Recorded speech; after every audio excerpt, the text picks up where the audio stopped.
Tonight on Point Blank, we're talking about the National Communications Authority. It's a regulator.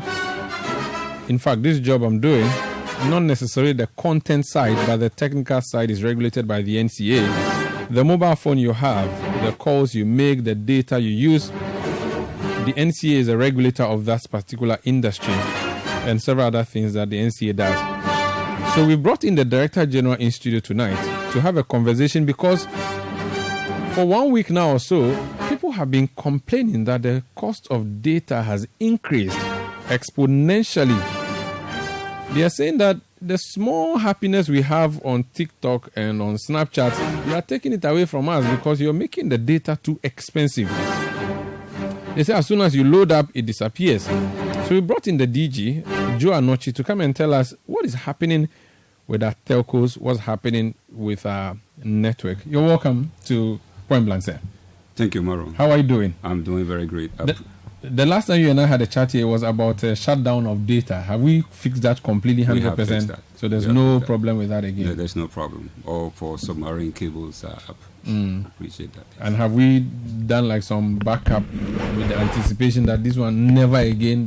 Can we say never again? It's difficult to say that. Okay. But I think the resiliencies that we put in place, we are very much confident that in event we run into a situation like that, we'll be much more prepared. Okay. Let's talk about the more current issue. There's like some demonstration happening on social media. And the irony is not lost on us that social media is, you need internet to go on the social media. The people on social media complaining that they cannot have access to the social media because of the cost.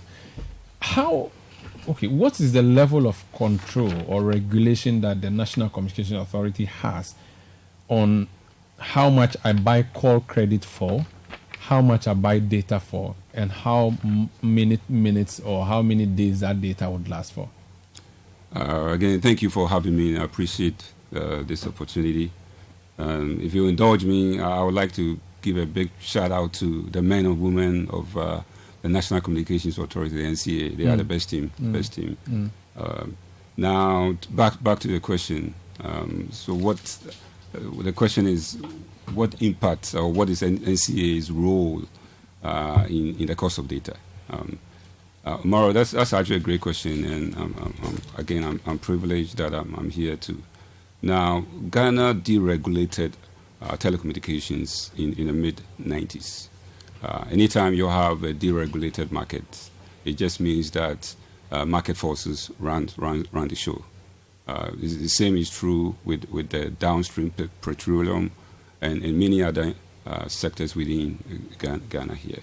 So deregulated means government cannot say this is how much you should sell petrol for. Exactly. And so you can also say how much you should sell a gigabyte of data for. Exactly. So within the context of our laws, the law is very specific that when it comes to tariffs, the market forces runs it. It is very, very clear that it is very open, very, very competitive, unless any of the players is deemed to be a monopoly or any of the players is regulated, which in this case it is if the entity is an SMP. So without that, it is the same. The non-SMP, non-regulated entities, they set their prices. They send it to us for review and approval. The regulated entity also, based on certain remedies, conditions that we have set in place, they will have to send their prices to us for us to review. So that's how it works. So just so that we are clear, it's not NCA that sets the prices. NCA doesn't do that. Okay. It's the market forces. Is very clear. So each telco is allowed, or MNO is allowed to sell the data for the level they want to sell it at? Exactly. You don't have a cap where you say... So I think in the petroleum sector, it's deregulated, all right, but I think they have a cap that they work with. So you can't go beyond a certain amount, or rather, you can't go below a certain amount, one of those. Do you have something like that where you cannot sell below or cannot sell above? Do you have something like that? Not for the non-SMP players. The SMP player cannot, as part of the remedies, cannot be the lowest in the market. It is all to protect the market. But the rest of the players, you just determine how you want to. But because you are in the market, so you can't just be pricing anyhow. I think we can't have this conversation without first explaining SMP. SMP is something that has been going up for a while now. It's something that you announced some 2 years ago. 2020. Good. So 4 years now. Yes. But we are still not clear on this, your SMP thing. Yes. What is the SMP? Thank you again. What is the SMP? There's a textbook definition, but I'll try and stay away from it. And if you indulge me, I will quickly. I would like to use one of the pastimes in the country here, like football, the Premier League. We have teams that they seem to be around the same. There's equilibrium. There's not too many issues. Let's just say, for sake of don't use football. Let's use politics. So NDC, MPP, then the smaller parties. Well, let me stay with football. I'll stay with football. It's safer. That's a very safe. Now, let's just say, for the sake of illustration, explanation. One day we wake up and I'm not sure what's your favorite Premier League team. In Ghana? No. Accra. Over there. Yes. Manchester United. Let's just say we are in a very shameful position now, but it's okay. Let's just say we wake up. What do you support?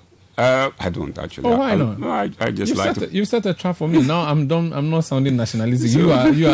You are going Ghana and I'm not. Okay. I watch all of them. Okay. Now let's just say we wake up one day and Manchester United is in Ghana. It's in Ghana. They are actually stationed here. That'll be exciting. So now they build this humongous stadium. They bring in all these stars. They are filling the stadium. And so, because of there are thousands of people that are watching them, so they are charging the gate fee very minimum. They are now signing all these players left and right. So, what do you think will happen to the Premier League in Ghana? They'll be under the shadows. It will be a challenge. So, what's going to happen? So, what's going to happen is that you have the National Sports Authority will have to set in and begin to put some measures in place. And one of the measures is saying that you, Manchester United, that you have come to Ghana, we're going to call you a significant market player. That's just a tag, right? Now that we have called you a significant market player, now we're going to put these conditions in place. Number one, if you want to sign any of the Ghanaian players, you have to reach out to the Ghana Sports Authority to get approval. Number two, you can't set a gate fee without getting approval. And you put all these conditions in place. So in the context of telecommunication, a significant market player is any entity that is dominant enough that they can have effect on the equilibrium of the telecom market, meaning that they can price below cost because of the sheer volume of the dominance. Let's pretend the telecom space is a pie chart. What is the pie chart? Is 360. That's too much. Let's use up to 100%. Yes. What percentage of the market is this significant market player holding? Now, in Ghana here, we have the National Telecommunications Policy, NTP, NTP 2005, and it is said that at least 40%. So if you have a market share of at least 40%. But what's the practical one? An MTN is the SMP here. What is their market share? Right now, it depends. It depends on the voice and the data. Let's use data. Yeah, data is a little above 80%. Over 80%. So the remaining ones are sharing the 20%. Exactly. Yes. So you're saying that they are the class prefect or they are the master of the class. And so even if they sold data for 1 cedi, they are still going to do fine. Exactly. So in practice, you're saying that if you do that, you overcrowd the others. Exactly. Yeah. Okay. The question would be, if I were MTN, I didn't ask the other people to sleep while I do this. In fact, MTN entered this territory when we had our own state-owned One Touch owned by Ghana Telecom. When MTN came then as Space Phone. Even before then, there was Buzz, which is now changed so many years now into becoming 80. If I came into the market and at the time we all started afresh, we all had the same start, and I have sprinted and I've gone so far, why are you asking me to slow down my pace when what you want me to give to your customers is quality at a cheap rate? If I'm giving it to them, allow me to do that. Why are you asking me to slow down and wait for others to catch up?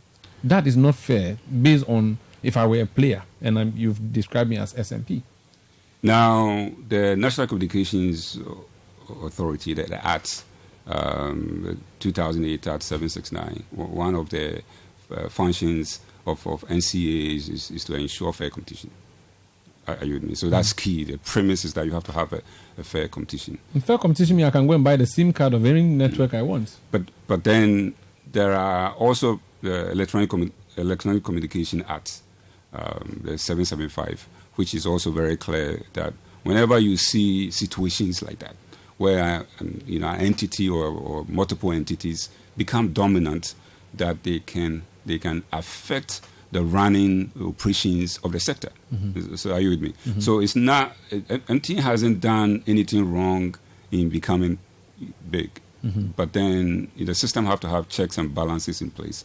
That if you see these signs and you don't tag that entity as SMP and now begin to put measures in place to correct. So the effect of SMP is not only today, it's over a period of time.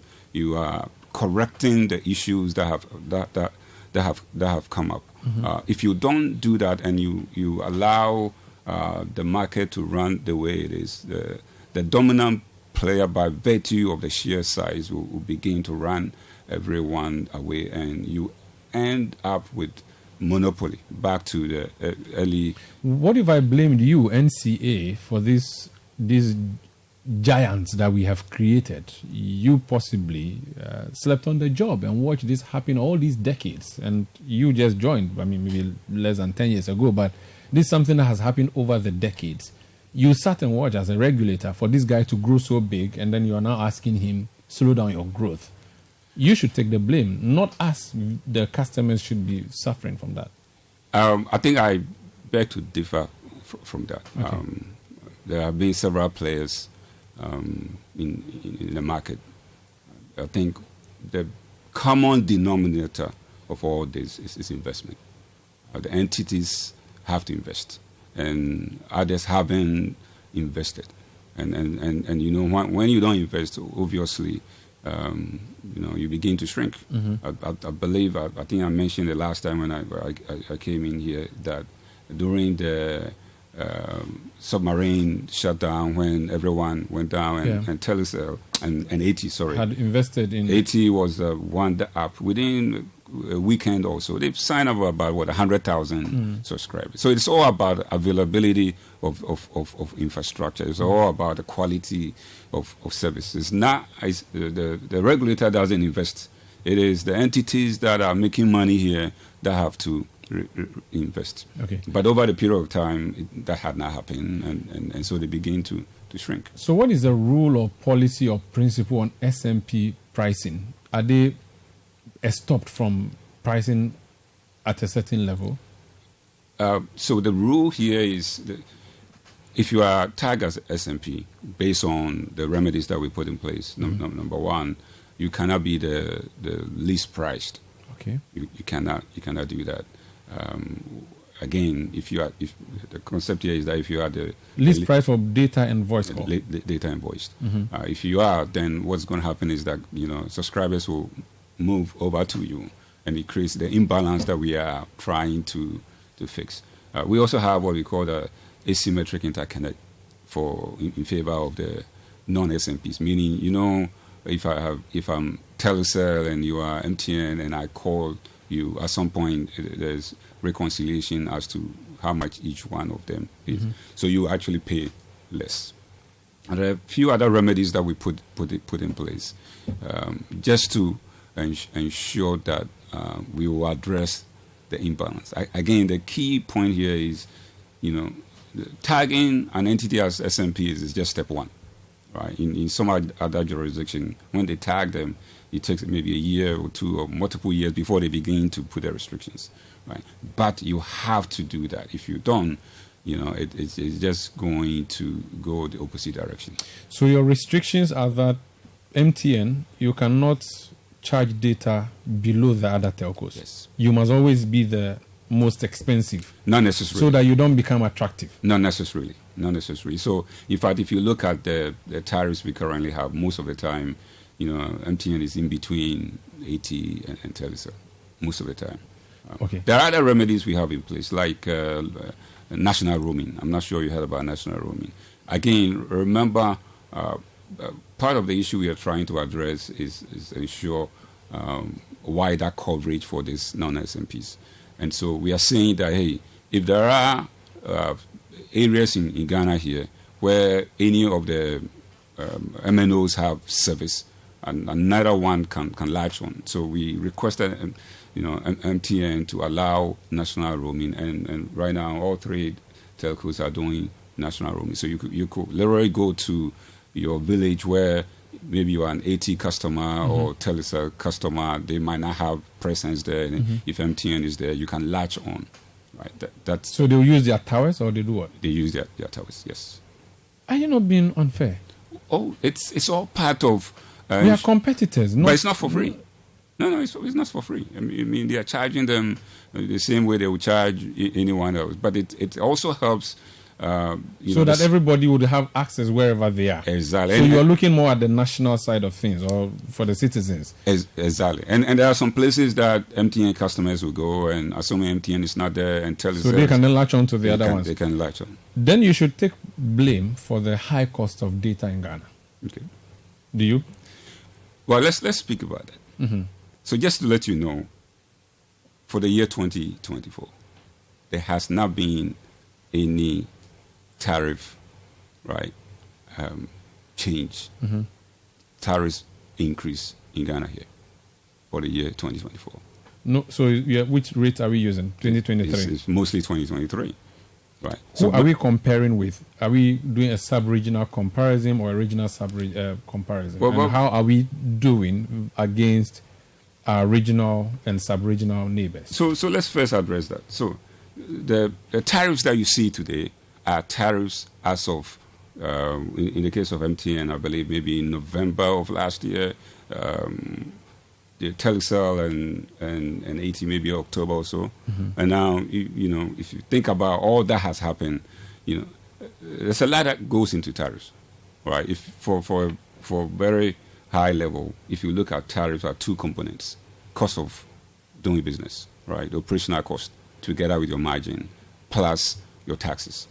The taxes you can touch, right? But the operations has several variables. You have electricity, you have water, you have the cost of labor. So that's the price build-up. That's the price build-up. So and there's a basic rate, which is what they charge, and then we pile it up with the taxes, the utility tariffs, and all that, and that's what brings it up to the level it is. Exactly. Is there a figure that we work with? Well, they will submit this to us, right? And our billing verification team will do due diligence to ensure, because the taxes are known, so you can peel off the taxes and see actually the base rate. Okay. Right? And again, I'm saying we haven't done any increase all year, so you can imagine. I mean, I'm not sure any sector in Ghana here that hasn't had any increase, and we are in July, right? So, if I see the price of a liter of petrol, I know what goes into it. I know what all the taxes and all the things that are put in that particular liter. I see it. Is it possible that I see what goes into 1 gigabyte of data, all the elements that are in there, the price build-up? Is it possible to open this up for the public to see? Absolutely. I mean, that can be done. Yes, why not? Yes. So is utilities, is taxes, what else is in there? You have the cost of the tower itself. Okay. Now remember that most of these MNOs are also leasing space with a tower company. So the tower company itself is charging them. You may have equipment that has been shipped in from abroad. So you have a forex component in there, and you know how forex is being. Yeah. Of course, you have your taxes, you have the labor. So it's a whole, just like any, the same way PURC will be doing computing utilities for the utility sector, or maybe NPA, right? It's the same. But you see, PURC is meeting every quarter. Okay. Are you with me? Every quarter they are meeting to review, but you still have not. So your reason for not reviewing since November, is it because they have not brought you a new bill, or you have arrested their proposal? No, they have not brought any. Because they are happy, they are enjoying. That's what I'm saying. So when you say data is too expensive, I think we have to put it in context to understand. They say data is more expensive here as compared to Nigeria. Well, so why is it cheaper in Nigeria? Well, let's look at that. What's working for them? Now, if you take Lagos alone, the population of Lagos, I believe, last time I checked, was more than 15 million, 15 point. Right, that's almost about a little less than 50% of. So it is the economies of scale.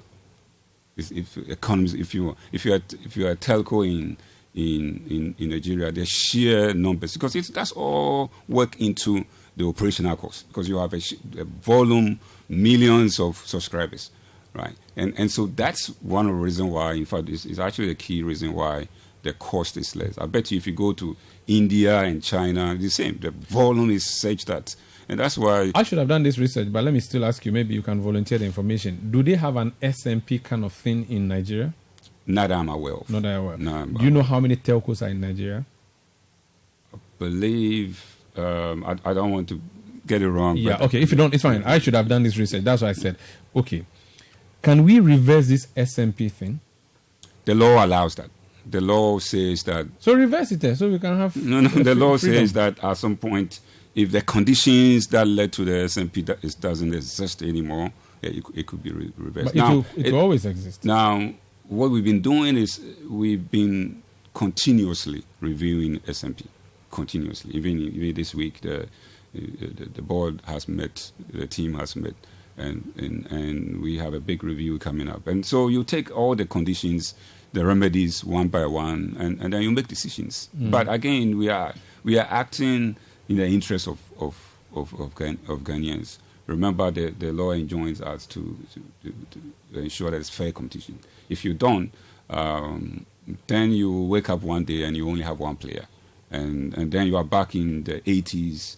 You have monopoly, and it becomes very difficult. Pricing will go up. And they can flex their muscles. Investments are not there, right? And that's what we are working to. Why don't you then say that MTN, you've gotten to 80%, stay there. We are not going to let you go beyond 80%. Let the other people handle 20%. That way we can have a Lagos on our hands where they would be having huge numbers on their platform, which will lead to a reduced price of data and voice calls, so that you can decide to do that proportionate market. Or maybe even say, okay, MTN, double back, come to 70%, stay there. Leave the 30% for it. That way you cannot say there's one player. Is that... Amaro, every option is on the table. That's why you do reviews. So when we do reviews, you have a whole, professionals that come in and with different options. And these are options that can be reviewed. But certainly, like I said, we are doing all this to ensure that we have a healthy competition, a healthy telecom market. We have players that are competing and giving consumers the best choice. Okay. I put on Twitter, now known as X, that you are coming on the show tonight, and I asked people to send me questions they want you to answer. There's a man called, I don't know if it's a man or woman, Short Boy, that's the name. So many questions. He has listed so many. Let me ask you some of them. Are there plans to incentivize telecom companies to reduce data prices, and what incentives would there be? Yes, and we began some of them. Well, one of them is the new entity that we have licenses, the NGIC, to provide open access, career-neutral infrastructure, right? So their job is a wholesale. So the beauty of this is now if you have AT or you are Telecel, you don't have to go buy towers. You don't have to go, upgrade for 5G. You are buying bulk traffic from them. Okay. So your cost of production actually goes down, which means that when you are computing, your tariff, right, the tariffs will go down. So that's one of the innovations that we believe we have done, that we believe that it will bring down the cost of data, because entities will now, the cost of production will go down, because it's another entity that's giving you bulk. Okay. Salazar, he says, would data prices go down noticeably, or do they intend to roll out 5G with these current data prices? What's the answer for that? The answer to that is data prices are expected to go down, especially again with NGIC, wholesale, career neutral, open access. Now AT, now Telecel, now even MTN, they will just buy bulk. They don't have to upgrade the towers. They don't have to buy new equipment. to provide 4G and 5G because another entity is doing that. So data price will go down when? They are supposed to launch the last quarter of the year. And going from there, begin adding more towers. So we should be hopeful that by the end of the year we see some. I think we should. Maybe in the last quarter we should see something. I think we should be hopeful. Yes. Ike Einu Tewia says, tell him they should just reduce data prices and no comparisons. Okay, he's not even interested in listening to you. Niama B. Kote says, kindly ask him why the NCA instructed MTN to charge us 8% in the form of cash when we deposit into our merchant accounts. Is that something you can answer, or is it a BOG thing? That's a BOG. Okay. Okay, someone has sent a question in my inbox and asking me. That's Sami K. Says I should go to our inbox. Professor of KNUSC says, does he buy data bundle? I'm not sure you need to answer, of course. Everybody buys data. Nikwe says, what type of straw do they use to suck the data from the phone? Like the thing runs away fast. What's happening? The thing is expensive. On top of that, it's also disappearing quick. I think we should look into this. Now, part of the work of the billing verification team is we do post-implementation verification, right? Both voice and data. For the voice part, we will take all the tariffs that has been published, right, and we load it into our system, and we simulate a call from A to B, and be able to check whether the tariffs as published are correct. We do the same thing for data. And Amara, I'm telling you, we haven't seen this situation where data is being sucked. I think what is happening mostly, people will have to check their phones. Oftentimes, we have so many windows open, and typically when you look on your phone, you only see the one window. But honestly, beyond background apps. Exactly. And remember, each one of these apps is connected to a device on the cloud somewhere. Okay. All right. So you will have all these apps, taking up some of your data without you knowing. But if anyone has any issue with data being sucked, please reach out to NCA or the telcos. George says this SMP thing must be reviewed ASAP, Charlie.